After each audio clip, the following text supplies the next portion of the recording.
ಮಂಗಳೂರಿನ brutal rape and murder Soujanya case ಮತ್ತೆ ಮುನ್ನೆಲೆಗೆ ಬೃಹತ್ ಹೋರಾಟಕ್ಕೆ ಸಕಲ ತಯಾರಿಯನ್ನ ಮಾಡಿಕೊಳ್ಳಲಾಗ್ತಾ ಇದೆ. ಮನೆ ಮನದಲ್ಲೂ ಸೌಜನ್ಯ ಅಭಿಯಾನ. ಯಾರು ಬಂದರೂ ತಪ್ಪಿಸಲಾಗದು, ಯಾರಿಗೂ ತಡೆಯಲಾಗದು. ನಮ್ಮದು ಬೃಹತ್ ಹೋರಾಟ. ಅದಕ್ಕೆಲ್ಲ ತರಹದ ಸಕಲ ತಯಾರಿಯು ಮಾಡಿಕೊಳ್ಳಲಾಗಿದೆ. ಮನೆ ಮಾತ್ರವಲ್ಲ, ಮನದಲ್ಲೂ ಸೌಜನ್ಯ ಇದ್ದಾರೆ. ಸಾವಿರಾರು ರಾಜಕಾರಣಿಗಳು ಅವರ ಪರವಾಗಿ ನಿಂತರೂ ಸರಿಯೇ, ಕೋಟ್ಯಾಂತರ ಕನ್ನಡಿಗರು ಸೌಜನ್ಯಾಳ ಪರ ನಿಂತುಕೊಂಡಿದ್ದಾರೆ. ನೀವು ಏನು ಮಾಡಲು ಸಾಧ್ಯ? ಸಾವಿರ ರಾಜಕಾರಣಿಗಳು ಸೌಜನ್ಯ ಕೇಸ್ ಹಳ್ಳ ಹಿಡಿಸಿದ್ರು. ಇದು ಸೌಜನ್ಯ ಪರ ಹೋರಾಟಗಾರರ ಉದ್ಗಾರ. ಕೋಟಿ ಕೋಟಿ ಕನ್ನಡಿಗರು ಸೌಜನ್ಯ ಪರ ನಿಂತ್ಕೊಂಡಿದ್ದಾರೆ. ಬೆರಳೆಣಿಕೆಯ ರಾಜಕಾರಣಿಗಳು ಮಾತ್ರ ಬೇರೊಂದೆಡೆ ತಮ್ಮ ವಾದವನ್ನ ಮಂಡಿಸುತ್ತಿದ್ದಾರೆ. ಸೌಜನ್ಯ ಪ್ರತಿಯೊಬ್ಬರ ಮನದಲ್ಲಿ ಮಾತ್ರವಲ್ಲ, ಮನೆಗಳಲ್ಲೂ ಇರಬೇಕು ಅಂತ ಹೇಳಿ ಈಗ ಸೌಜನ್ಯ ಪರ ಹೋರಾಟಗಾರರು ಹೊಸ ವಿಭಿನ್ನ ರೀತಿಯ ಕ್ಯಾಂಪೇನ್ಗೆ ಚಾಲನೆಯನ್ನ ಕೊಟ್ಟಿದ್ದಾರೆ. ಹೀಗಂತ ಸೌಜನ್ಯ ಪರ ಹೋರಾಟಗಾರರು we ready to face challenge ಎಂದ ಸೌಜನ್ಯ ಪರ ಹೋರಾಟಗಾರರು 13 ವರ್ಷಗಳ ಹಿಂದೆ ಬ್ರೂಟಲ್ ರೇಪ್ ಅಂಡ್ ಮರ್ಡರ್ ಪ್ರಕರಣ, ಸೌಜನ್ಯಾಳ ಮರ್ಡರ್ ಕೇಸ್. ಆ ಪ್ರಕರಣದಲ್ಲಿ ಕಾನೂನಾತ್ಮಕವಾಗಿ ಎಲ್ಲ ದಾರಿಗಳು ಮತ್ತು ಎಲ್ಲ ದ್ವಾರಗಳು ಬಂದಾದ ಬೆನ್ನಲ್ಲೇ ಸೌಜನ್ಯ ಪರ ಹೋರಾಟಗಾರರಿಗೆ ಇರ್ತಕ್ಕಂತಹ ಒಂದೇ ಒಂದು ಅಸ್ತ್ರ, ಅದು ಪ್ರಜಾಪ್ರಭುತ್ವ ವ್ಯವಸ್ಥೆಯಲ್ಲಿರುವಂತಹ ಪ್ರತಿಭಟನಾ ಎನ್ನುವಂತಹ ಅಸ್ತ್ರ, ಅಭಿಯಾನ ಎನ್ನುವಂತಹ ಅಸ್ತ್ರ, ಕ್ಯಾಂಪೇನ್ ಎನ್ನುವಂತಹ ಕಟ್ಟಕಡೆಯ ಪ್ರಯೋಗ. ಈಗಾಗಲೇ ಈ ಪ್ರಕರಣದಲ್ಲಿ ಸೌಜನ್ಯ ಪರ ಹೋರಾಟಗಾರರಿಗೆ ಭಾರೀ ಹಿನ್ನಡೆಯಾಗಿದೆ.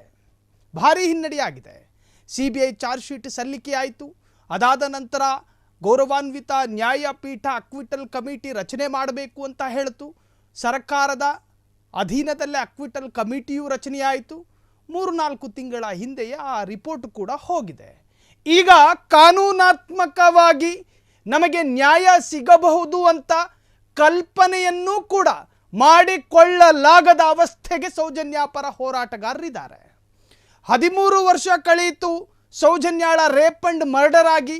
ಆಕೆಯ ಅಸ್ಥಿ ಪಂಜರವೂ ಕೂಡ ನೋಡೋದಕ್ಕೆ ಸಿಗದಂತಹ ಸುದೀರ್ಘ ಕಾಲವೇ ಕಳೆದು ಹೋಯಿತು. ಹಾಗಾದರೆ ಹೆತ್ತ ತಾಯಿಯ ಸಂಕಟಕ್ಕೆ ಭರವಸೆ ಸಿಗೋದು ಯಾವಾಗ? ಹೆತ್ತು ಹೊತ್ತು ಸಾಕಿದ ತಂದೆಯ ಮನಸ್ಸಿಗೆ ಶಾಂತಿ ಸಿಗೋದು ಯಾವಾಗ? ಅಕ್ಕನ ಜೊತೆ ಆಡಿ ಬಯಕೆ ತೀರದ ಅಣ್ಣನ ಮನಸ್ಸಿಗೆ ನೆಮ್ಮದಿ ಸಿಗೋದು ಯಾವಾಗ?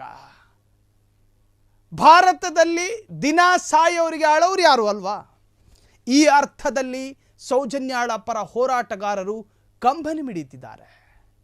ದಿನಂಪ್ರತಿ ಒಂದೊಂದು ರೂಪದಲ್ಲಿ ಹೋರಾಟಗಳನ್ನು ಶುರು ಹಚ್ಕೊಂಡಿದ್ದಾರೆ. ಒಂದೊಂದು ರೂಪದಲ್ಲಿ ಒಂದೊಂದು ಆಂಗಲ್ನಲ್ಲಿ ಹೋರಾಟಗಳು ಅವರಿಂದ ನಡೀತಾ ಇದೆ. ಯಾರ ಗಮನ ಸೆಳೆಯೋದಕ್ಕೆ ನಿಮ್ಮ ಹೋರಾಟ ಅಂತ ಪ್ರಶ್ನೆ ಮಾಡಿದ್ರೆ ಸರ್ಕಾರದ ಗಮನ ಸೆಳೆಯೋದಕ್ಕಂತೇಳಿ ಅವರ ಉತ್ತರ ಬರುತ್ತೆ. ಸರ್ಕಾರದ ಜೊತೆ ಕೇಳಕ್ಕೆ ಹೋದರೆ ಗೃಹ ಸಚಿವರು ಹೇಳ್ತಾರೆ, ನಾವು ಬಾಗಿಲು ಹಾಕ್ಕೊಂಡಿದ್ದೀವಿ, ಬಾಗಿಲು ತೆರೆಯೋ ಪ್ರಯತ್ನ ನಿಮ್ಮಿಂದ ಆಗಬಾರದು ಅಂತ ಹೇಳ್ತಾರೆ.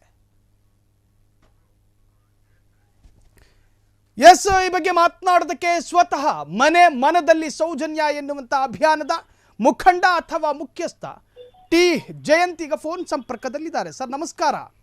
ಸರ್ ನಮಸ್ತೆ. ನಿಮ್ಮ ಈ ಪ್ರಯತ್ನಗಳು, ನಿಮ್ಮ ಈ ಹೋರಾಟಗಳು ಮಂಗಳೂರು ಸಮುದ್ರಕ್ಕೆ ಹೋಮ ಬಿಟ್ಟಂತಾಗಿದೆ.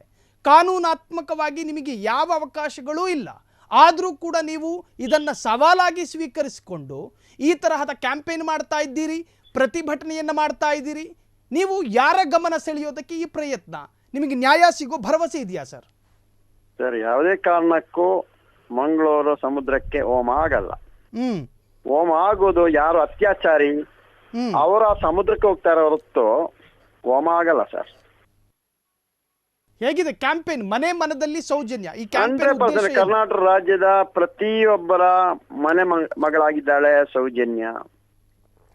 ಏನು ಅತ್ಯಾಚಾರಿ ಯಾರಂತ ಹೇಳಿ 6/4/2025 ಪ್ರತಿಭಟನೆಯನ್ನು ಯಾರು ನಿಲ್ಲಿಸಿರೋದು ಅವತ್ತೇ ಗೊತ್ತಾಗಿದೆ ಯಾರು ಅತ್ಯಾಚಾರಿ ಅಂತ.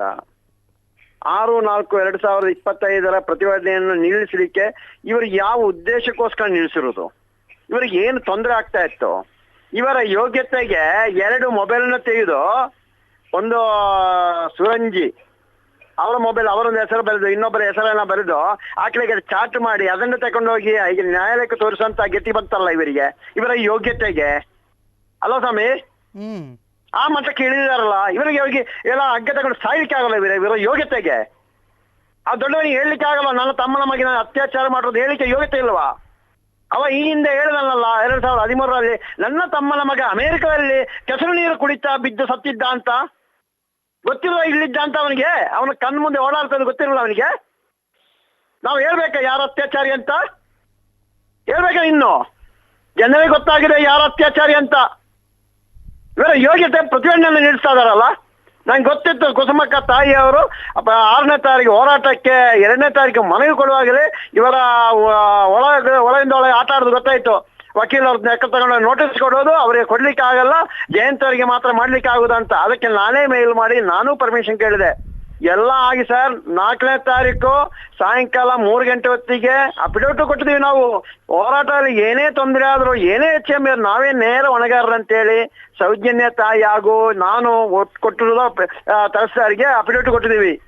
ಇನ್ನು ಅದಕ್ಕೆಲ್ಲ ಜಾಸ್ತಿ ಏನ್ ಬೇಕು ಸರ್ ಇವರಿಗೆ? ನ್ಯಾಯಾಲಯಕ್ಕೆ ಜಡ್ಜ್ ಅವರಿಗೆ ಪಾಪ ಅದನ್ನು ಓದಿ ನೋಡ್ಲಿಕ್ಕೆ ಟೈಮ್ ಇಲ್ಲ ಅಂತ ಕಾಣಿಸ್ತಾ. ಅಂದ್ರೆ 834 ಪೇಜ್ ಕೊಟ್ಟಿದಾರಲ್ಲ, ಪಾಪ ಎಲ್ಲ ಓದುದು ಜಡ್ಜು. ಜಯಂತ್ ಅವ್ರು, ಈಗ ಈ ಹೊಸ ಅಭಿಯಾನಕ್ಕೆ ಜನ ಬೆಂಬಲ ಹೆಂಗ್ ವ್ಯಕ್ತವಾಗ್ತಾ ಇದೆ, ಹೇಗಿದೆ ಇದರ ರೆಸ್ಪಾನ್ಸ್ ಅಂತ? ಸರ್ ಜನ ಬೆಂಬಲಕ್ಕೆ ಏನು ತೊಂದರೆ ಇಲ್ಲ ಸರ್, ಒಳ್ಳೆ ರೀತಿಯಲ್ಲಿ ಈ ಒಂದು ಸ್ಪಂದನೆ ಕೊಡ್ತಾ ಇದಾರೆ ಜನರು. ನಾವ್ ಹೇಳಿದಿವಲ್ಲ, ಪ್ರತಿಯೊಬ್ಬರ ಮನೆ ಮಗಳಾಗಿದ್ದಾಳೆ ಸೌಜನ್ಯ. ನಾವು ಈಗಾಗಲೇ ಇನ್ನೊಂದು ಹಂತದ ಹೋರಾಟವನ್ನು ಮುಂದುವರಿಸ್ತಾ ಇದ್ದೀವಿ. ಇವರ ಹಿಂಗೋ ಅಕ್ವಿಟಲ್ ಕಮಿಟಿ ಇವರಿಗೆ ರಚನೆ ಮಾಡ್ಲಿಕ್ಕೆ ಆಗಲ್ಲ ಅಂತ 2 ವರ್ಷ ನಂತರ ಹೇಳ್ತಾ ಇದಾರೆ ಇವರ ಯೋಗ್ಯತೆಗೆ. ಗೊತ್ತಾ? 2 ವರ್ಷ ಬೇಕಾ ಸ್ವಾಮಿ ಇದು ಹೇಳ್ಲಿಕ್ಕೆ ಇವರಿಗೆ? 2 ವರ್ಷ ಬೇಕಿತ್ತ ಇವರಿಗೆಲ್ಲ?